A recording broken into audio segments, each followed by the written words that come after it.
দোস্ত তুই তো দেখছস আজকে ম্যাথ স্যার যে ক্লাসে যে ঘটনাটা ঘটাইছে এটা কি ঠিক করছে? অনেক বেড়ে গেছে, এটা ছাড় দেওয়া যাবে না। উনি আজকে ক্লাসে যে কাজটা করেছে এটা কি ওনার একদমই উচিত ছিল? সবাইকে জানাবি কাল সকাল 11টায় কলেজে উপস্থিত থাকতে। গ্রুপে গ্রুপে মেসেজ করি দে, কালকে আমরা ওনাকে অবশ্যই পদত্যাগ করে ছাড়বো। কি হয়েছে বাবা? এরকম জোরে জোরে চিল্লাচিল্লি করতেছিস কি জন্য? কি হয়েছে? কি সমস্যা? এমন কিছু হয় না আম্মু, তুমি এটা বুঝবা না। আচ্ছা ফোনটা এখন রাখ, পরে কথা বলতেছি। কি হয়েছে আমাকে বল। মনে হচ্ছে কোনো সিরিয়াস ব্যাপার, এভাবে চিল্লাচিল্লি করতেছিস, চেহারা উতরাই রাখছিস। কি ঘটনা? কিছু হয় না আম্মু, তোমরা এগুলো বুঝবা না, তোমরা আগের যুগের মানুষ, তোমরা কি এগুলো বুঝতে পারবা? এখন বিরক্ত করিও না তো, যাও। বাবা কি হয়েছে আমাকে একটু বল তো। এরকম মাথা গরম করছিস কি জন্য? বল আমাকে বল, কি হয়েছে বাবা, বল। আরে ওরকম কিছু হয় না আম্মু, আজকে ম্যাথ ক্লাসের সময় আমি মোবাইলটা একটু বের করছিলাম, এখন স্যার এটা দেখে ফেলছে। দেখার পরে স্যার আমার মোবাইলটা কেড়ে নিয়ে ফেলছে। তারপর স্যারের সাথে একটু কথা কাটাকাটি হয়েছে, কারণ উনি কেন হঠাৎ করে আমার মোবাইলটা নিয়ে ফেলবে। তারপর ক্লাসের সবার সামনে স্যার আমাকে থাপ্পড় মারছে। সেজন্য ফ্রেন্ডের সাথে মোবাইলে কথা বলতেছিলাম, আমরা সবাই একসাথে মিলে আন্দোলন করব, আন্দোলন করে স্যারকে পদত্যাগ করাবো। তোর কথা শুনলাম, তোর কথা মতো তুই যেটা বলতেছিস যদি কথা এটা হয়ে থাকে, ক্লাসের মধ্যে তুই তো মোবাইলটা বের করা ঠিক করিস নাই, এটা একটা কথা। 2 নম্বর কথা হচ্ছে, স্যার যদি তোকে সবার সামনে থাপ্পড় মাইরেই থাকে, সে তো তোর শিক্ষক, তার তো সেই অধিকার আছে। যে ভুল করছে স্যার, তোর মান সম্মানের ক্ষতি হয়েছে নাকি? তোর এই ইগোর জন্য তুই যে স্যারের পদত্যাগ করাবি, তুই কি এটা একটাবার চিন্তা করছিস যে স্যারের ওই স্যালারি দিয়ে তার পরিবারটা চলে? তোর ইগোর জন্য তুই শুধু স্যারের ক্ষতি করবি না, তো তার সম্পূর্ণ পরিবারটার ক্ষতি করবি।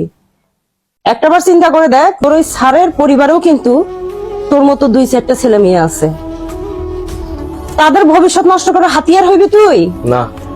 বাবা মা ছেলে মেয়েকে পারিবারিক শিক্ষা দেয়, আর জাগতিক যত শিক্ষা আছে, ছেলে মেয়ে কিভাবে তাদের জীবন গড়বে, কিভাবে স্ট্যান্ড হবে, এস্টাবলিশড হবে, তুই সারা জীবন তো জীবনযাত্রা কিভাবে চালাবি, এই সব কিছুর কারিগর হচ্ছে শিক্ষক।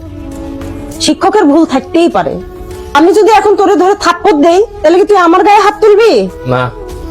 বাবা মার পরে তো শিক্ষকের স্থান। বলতে গেলে বাবা মার থেকেও শিক্ষকের মর্যাদা অনেক উপরে। আর কথায় কথায় তোরা বলস তোমরা আগের যুগের মানুষ, তোমরা বুঝবা না। আমরা যেখানে শিক্ষকের চেয়ার থাকছে সেখানে বসা তো দূরের কথা, তার থেকে 2 হাত দূরে দাঁড়ায় থাকতাম।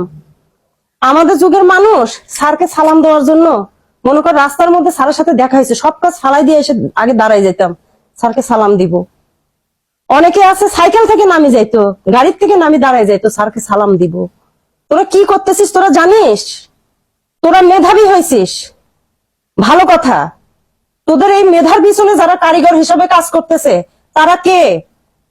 তারা ওই শিক্ষক মন্ডলী। তোরা শিক্ষকের সম্মান দিতে না পারলে তোরা দেশ আর জাতির কি কাজে লাগবি আমাকে বল। তোদের ইগো, এত ইগো নিয়ে তোরা দেশ কেমনে চালাবি? এত ইগো নিয়ে তোরা দেশ আর সমাজে কি উপকার করবি আমারে বল। সরি আম্মু, আমি বুঝতে পারি না, আমাদের আসলে ইগো প্রবলেম আছে। আমিও বুঝতে পারি না আমার যে কাজের জন্য অন্য মানুষের ক্ষতি হতে পারবে। সেটাই বাবা, প্রকৃত মানুষ তারাই যারা নিজে চলবে, নিজের চলার সাথে সাথে অন্য কারো ক্ষতি করবে না। একটা কথা মনে রেখো, সবার ব্যবহার একরকম হয় না, সবার কথা বলার স্টাইল একরকম হয় না, ঠিক আছে? কিন্তু একজন শিক্ষক কোনোদিনই তার স্টুডেন্টের খারাপ হবে এটা কখনোই চায় না। আর কোনোদিনও এই কাজ করিও না, আর নিজের ইগোর জন্য কখনো যেন কারো ক্ষতি না হয় বাবা, কথা এটা মনে রাখিও। থ্যাংক ইউ আম্মু। আর আমি যে তোমাকে আগের যুগে বলছি এটা মনে কষ্ট নিও না। না, মনে কষ্ট নেওয়ার কিছু নাই। আমরা চাই তোমরা সব সময় সুস্থ স্বাভাবিক মেধাবী হইছো, মেধার সাথে সাথে নিজের মনুষ্যত্ব বিবেক কাজে লাগিয়ে সামনের দিকে এগিয়ে যাও। বাবা মা যেরকম সন্তানের উপরে কখনো মন খারাপ করতে পারে না, শিক্ষকও কখনো একজন স্টুডেন্টের উপরে মন খারাপ করতে পারে না, এই কথাটা মনে রাখিও।